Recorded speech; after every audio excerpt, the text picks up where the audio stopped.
किसी नगर में एक साहूकार के 3 बेटे और 3 बहुएं थीं। साहूकार के बड़े दोनों बेटे अपने अपने खेतों में खेती करते थे। उनके घर में धन की कोई कमी नहीं थी।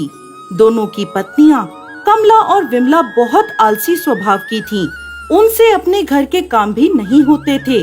तो वहीं सबसे छोटा भाई शामू था, जिसकी पत्नी सुमित्रा थी। शामू गांव के ठाकुर के यहाँ छोटा मोटा काम करता था। उसकी आमदनी भी बहुत कम थी। उसकी पत्नी सुमित्रा बहुत ही सरल स्वभाव की थी। पूजा पाठ, व्रत आदि में वो हमेशा लगी रहती थी। सुमित्रा को एक बड़ा दुख था कि उसके कोई संतान नहीं थी। सुमित्रा की जेठानियां उससे घर का सारा काम करवाती थीं। सुमित्रा, ओ सुमित्रा, कहाँ है? आई दीदी। अरे सुमित्रा, कहाँ रह गई थी? दिन चढ़ने को आया, रसोई की तूने अब तक सुध नहीं ली। जल्दी जल्दी हाथ चलाओ और खाना बना ले। तेरे जेठ खेतों से आते होंगे, खाना तैयार नहीं मिला तो नाराज होंगे। चल जल्दी कर। बस दीदी, खाना ही बनाने जा रही थी। कुएं पर पानी भरने गई थी, वहीं देर हो गई। चल अब बातें मत बना, जल्दी कर। सुमित्रा बेचारी अपनी जेठानियों की सारी बात मानती थी। घर का सारा काम उसके जिम्मे था। एक समय नवरात्रों का पावन त्योहार आया तो सुमित्रा ने अपनी जेठानियों से कहा, दीदी, नवरात्रि का त्योहार शुरू होने वाला है। मैं पूरे 9 दिनों के नवरात्रों का व्रत रखूंगी। मुझे पूजा पाठ का सामान आप बाजार से ला देना। तू रख लेना व्रत, हम कौन सा मना कर रहे हैं तुझे। व्रत रखना तो सब बहाना है, फल पकवान आदि खाने का। हम जानते नहीं है क्या इसे? हाँ हाँ, 2 दिन व्रत करेगी और तीसरे दिन बिस्तर पकड़कर बैठ जाएगी। कहेगी मैं थक गई। घर का सारा काम कौन करेगा? नहीं नहीं दीदी, मैं घर का सारा काम कर लूंगी और साथ ही माता रानी के 9 दिनों के नवरात्रि के व्रत भी रख लूंगी।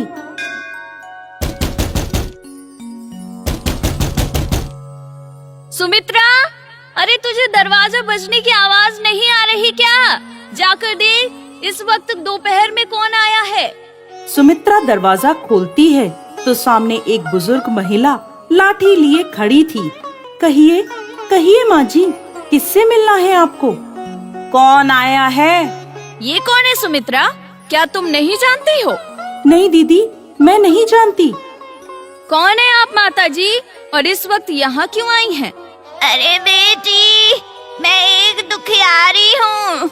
भूख प्यास से परेशान हूँ।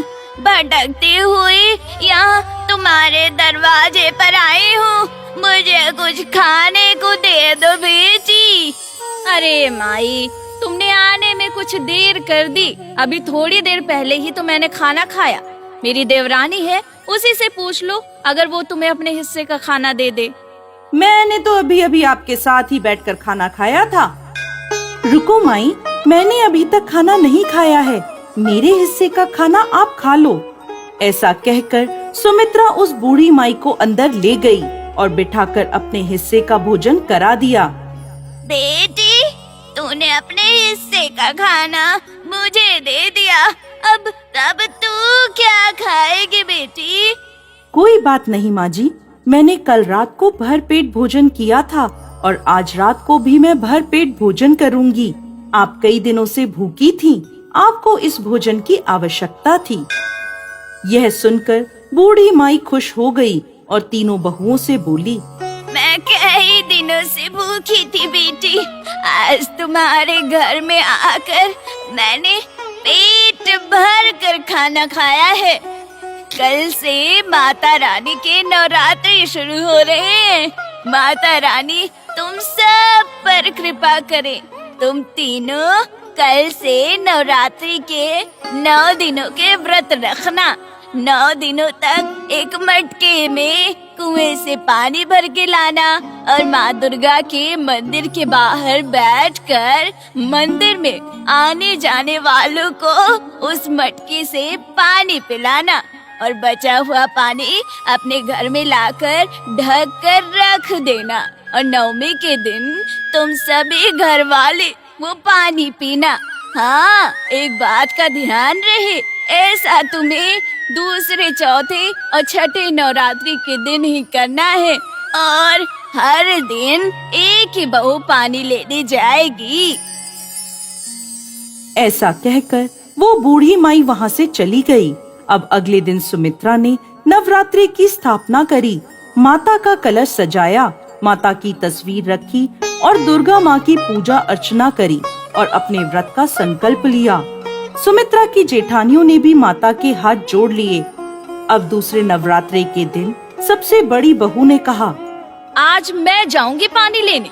ऐसा कहकर कमला पानी लेने चली गई।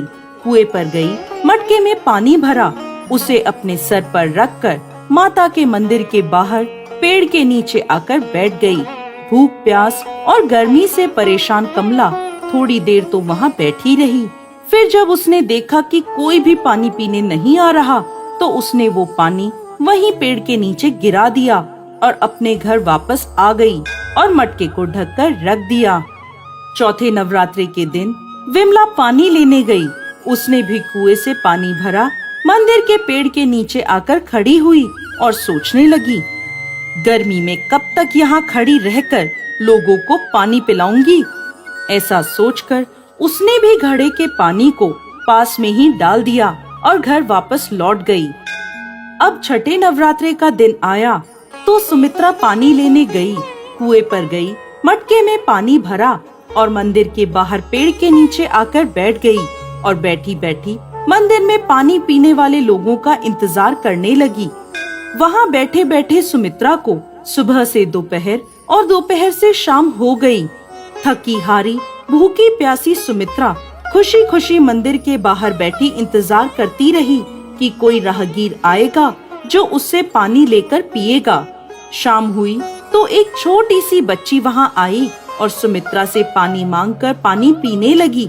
सुमित्रा ने उसे पानी पिलाया। देखते ही देखते वो बच्ची सारे घड़े का पानी पी गई और सुमित्रा को धन्यवाद देकर वहाँ से चली गई। अब सुमित्रा खुशी खुशी अपने घर वापस आई और घड़े को ढककर रख दिया। नौमी का दिन आया तो सुमित्रा ने माँ दुर्गा को पूरी हलवे का भोग लगाया, कन्याओं को भोजन कराया। तभी वहाँ वो बूढ़ी माई उनके घर वापस आई। सुमित्रा ने उन्हें बड़े प्यार से बिठाकर भोजन कराया। भोजन करने के बाद वो कहने लगी, बेटा, मेरे कहे अनुसार क्या तुम तीनों माँ दुर्गा के मंदिर के बाहर राहगीरों को पानी पिलाए थे क्या? तीनों बहुएं कहने लगी, जी हाँ, आपके कहे अनुसार हम माँ दुर्गा के मंदिर के बाहर पानी का घड़ा लेकर बैठे थे। बूढ़ी माई बोली, ठीक है, अब अपने अपने घड़े लेकर आओ। तीनों बहुएं अपने अपने घड़े ले आई। अब एक एक करके तुम ये घड़े खोलो। सबसे पहले कमला ने अपना घड़ा खोला तो उसका घड़ा खाली था। फिर विमला ने अपना घड़ा खोला, उसका घड़ा भी खाली था। अब सुमित्रा की बारी थी। जैसे ही सुमित्रा ने अपना घड़ा खोला तो उसका घड़ा सोने के सिक्कों से भरा था। यह देखकर दोनों जेठानियां आश्चर्यचकित रह गईं। दोनों की आंखें फटी की फटी रह गईं। अरे ये क्या सुमित्रा, तुम्हारे घड़े में ये सोने के सिक्के कहाँ से आए? पता नहीं दीदी, मैंने तो घड़े का सारा पानी एक छोटी सी बच्ची को पिलाकर खाली घड़ा घर लाकर रखा था। अब वह तीनों आश्चर्य से उस बूढ़ी माई की तरफ देखने लगी। तभी उस बूढ़ी माई ने माँ दुर्गा का स्वरूप धारण कर लिया और बोली, सुमित्रा, मैं तुम्हारी भक्ति से प्रसन्न हूँ। तुमने बिना किसी लालच के मेरी पूजा अर्चना करी है। मेरे कहे अनुसार तुम भूखी प्यासी परेशान होती रही, लेकिन तुमने अपनी जेठानियों की तरह घड़े का पानी जमीन में नहीं डाला और इंतजार करती रही कि कोई प्यासा राहगीर तुम्हारे पास आकर पानी पी जाए। वह बच्ची जो तुम्हारे पास पानी पीने आई थी वो और कोई नहीं, मैं ही थी। तुमने मुझे तृप्त किया है, इसलिए मैं तुम्हें आशीर्वाद दे रही हूँ कि तुम्हारा घर सदा धन धान्य से भरा रहेगा, तुम्हें संतान रत्न की प्राप्ति होगी। ऐसा आशीर्वाद देकर माता रानी अंतर्ध्यान हो गईं। सुमित्रा खुशी खुशी माता रानी का जयकारा लगाती रही और उसकी दोनों जेठानियां दुखी मन से सुमित्रा की खुशी देखती रहीं। ये कहानी है माँ दुर्गा की भक्त सरिता की, जो अपने पति राकेश और 2 बच्चों के साथ हंसी खुशी रहा करती थी। माता रानी की कृपा उस पर और उसके परिवार पर बनी हुई थी। राकेश का व्यापार भी अच्छा चल रहा था। दोनों के बच्चे अच्छे स्कूल में पढ़ते थे। वो लोग एक खुशहाल जीवन जी रहे थे। सरिता, मैंने कमरे के टेबल पर तुम्हारे लिए कुछ पैसे रख दिए हैं। शाम को मैं जल्दी आऊंगा, तुम सब तैयार रहना, बाहर खाना खाने चलेंगे। राजेश, अभी 2 दिन पहले ही तो बाहर खाना खाने गए थे। बच्चों के एग्जाम्स हैं, लेट हो जाता है। मैं घर पर ही कुछ अच्छा सा बना दूंगी। अच्छा, तो तुम ऐसा करना, घर पर कुछ मत बनाना, मैं आते समय बाहर से ही खाना ले आऊंगा। शाम को राजेश खुशी खुशी खाना लेकर घर वापस आता है। सरिता, सरिता कहाँ हो तुम? जल्दी बाहर आओ। आ रही हूँ। क्या हुआ राजेश, बहुत खुश नजर आ रहे हो? बात ही कुछ ऐसी है। सबसे पहले तुम मुंह मीठा करो, ये लो। अब बताओ भी, क्या बात है?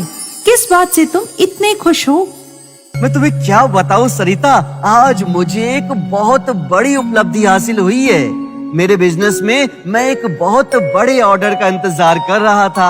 आज वो ऑर्डर मुझे मिल गया है और इसके बाद तुम देखना, मेरी कंपनी का नाम बुलंदियों पर होगा। मैं बहुत खुश हूँ सरिता, बहुत खुश हूँ। अरे वाह राजेश, ये तो बहुत अच्छी खबर है। सब माता रानी की कृपा से हुआ है। बस इसी तरह माता का आशीर्वाद हमारे परिवार पर बना रहे। जय माँ शेरावाली। हाँ सरिता, बिल्कुल सही कहा तुमने। कल सुबह सबसे पहले माँ दुर्गा के मंदिर जाकर प्रसाद चढ़ाकर आएंगे। राजेश और सरिता का परिवार एक खुशहाल जिंदगी जी रहा था, इस बात से अनजान कि उनकी खुशियों को बहुत जल्दी नजर लगने वाली थी। अगले दिन राजेश के ऑफिस में इंटरव्यू देने ऋतु आई। मे आई कम इन सर? आइए आइए आइए। सर, आपके यहाँ मैं सेक्रेटरी की पोस्ट के लिए इंटरव्यू देने आई हूँ। मुझे इस काम का 5 साल का एक्सपीरियंस है। राजेश ने ऋतु को देखते ही काम पर रख लिया। अब धीरे धीरे राजेश और ऋतु करीब आने लगे। वो ज्यादा से ज्यादा समय एक दूसरे के साथ बिताने लगे। समय के साथ राजेश में बदलाव आने लगता है। राजेश, आज तुमने बहुत देर कर दी। बच्चे कब से तुम्हारा इंतजार कर रहे थे। मैं ऑफिस में काम ही करने जाता हूँ, मजे तो लेता नहीं हूँ। अब काम में समय तो लगता ही है ना। राजेश, तुम सुबह बच्चों को कहकर गए थे, इसलिए मैं तुमसे पूछ रही थी। हाँ, तुम तो यही चाहती हो कि मैं सब काम धंधा छोड़कर तुम्हें और तुम्हारे बच्चों को घुमाता रहूं। बंद करो अब ये सवाल जवाब, मैं बहुत थका हुआ हूँ। ठीक है, तुम कपड़े बदल लो, मैं खाना लगाती हूँ। रहने दो, मैं खाना खा कर आया हूँ, मुझे भूख नहीं है। राजेश का ऐसा व्यवहार देखकर सरिता को बहुत दुख हुआ। अब हर रोज ऐसा ही होने लगा। राजेश रोज देर रात घर आता। धीरे धीरे इसका असर उसके व्यापार पर भी होने लगा। सर, आज शाम को आपकी एक मीटिंग है। आज शाम तो मैं थोड़ा व्यस्त हूँ मैनेजर साहब। आप ऐसा कीजिए, मीटिंग आप ही संभाल लीजिए। सर, लेकिन आपको वहाँ जाना जरूरी है सर। मैंने कहा ना, मैं नहीं आ पाऊंगा। चलो राजेश, शॉपिंग के लिए देर हो रही है। हाँ, चलो। अरे ये क्या हो गया? मेरे अकाउंट से 15 लाख रुपए किसने निकाले? ये सब कैसे हो सकता है? मेरा अकाउंट तो खाली हो गया। तभी राजेश का फोन बजता है। कैसे हो राजेश? रितु तुम कहाँ पर हो? 2 दिन हुए तुम ऑफिस भी नहीं आई और ना ही तुम मेरा फोन उठा रही हो। और ये मेरे अकाउंट से पैसे तुम ही ने निकाले हैं ना? हाँ, तुम्हारे अकाउंट से ये पैसे मैंने ही निकाले हैं और अब तुम्हारी ये पैसे लेकर मैं इंडिया छोड़कर जा रही हूँ, तो मुझे ढूंढ भी नहीं पाओगे। बाय। हे भगवान, अब ये क्या हो गया?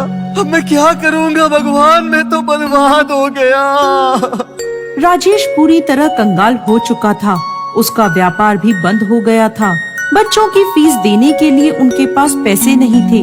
जो थोड़ा बहुत बचा कुचा पैसा था, उससे वो 2 वक्त की रोटी खा पा रहे थे। सरिता मुझे माफ कर दो सरिता। ये सब मेरे ही पाप कर्मों का फल है जो तुम सब भी भुगत रहे हो। मुझसे बहुत बड़ी गलती हो गई सरिता। मैं उस ऋतु की बातों में आ गया और गलत रास्ते पर चला गया।